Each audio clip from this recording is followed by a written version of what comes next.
السلام علیکم ورحمۃ اللہ وبرکاتہ۔ الحمدللہ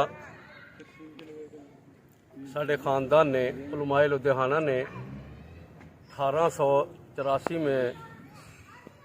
مرزا قادیانی پر کفر کا فتویٰ لگایا کہ اس کی تقریر،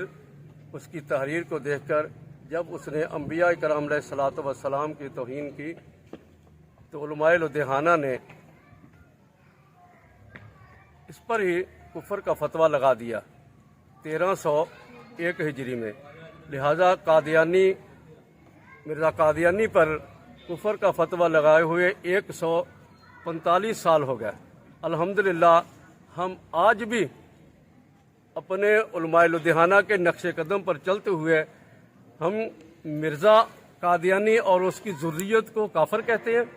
اور کافر کہتے رہیں گے، اور الحمدللہ اسی مشن پر ہمارا سارا خاندان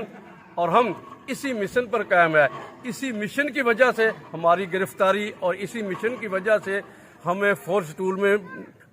ہمارے نام ڈالے گئے، اور بھائی مطیع اللہ صاحب میرا نام صرف اور صرف فورس ٹول میں اسی لیے ڈالا گیا کہ ہم صرف اور صرف ختم نبوت کا کام کر رہے ہیں۔ نہ ہمارا تعلق کسی دہشت گرد تنظیم سے ہے، نہ ہوگا نہ ہے، اور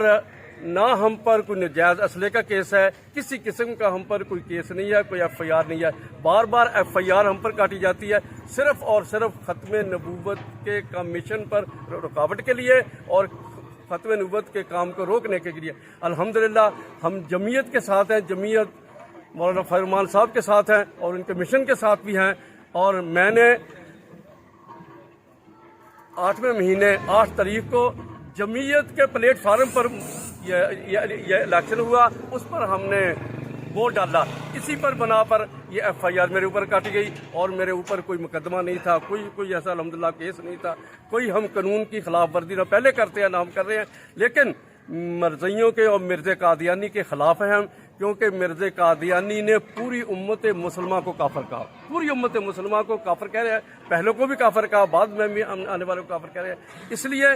وہ اپنے آپ کو مسلمان کہتے ہیں، پوری امت مسلمہ کو کافر کہتے ہیں، اداروں کو بھی کافر کہتے ہیں، قومی اسمبلی کو بھی کافر کہتے ہیں، ہماری فوج کو بھی کافر کہتے ہیں، پاکستان کے ہر اداروں کو کافر کہتے ہیں۔ اس لیے وہ امت مسلمہ کا یہ متفقہ مسئلہ ہے اور فیصلہ ہے اور فتویٰ ہے کہ مرزا قادیانی اور اس کی ذریت کافر ہے، اور اس مشن پر ہم انشاءاللہ العزیز میں اور ہماری جماعت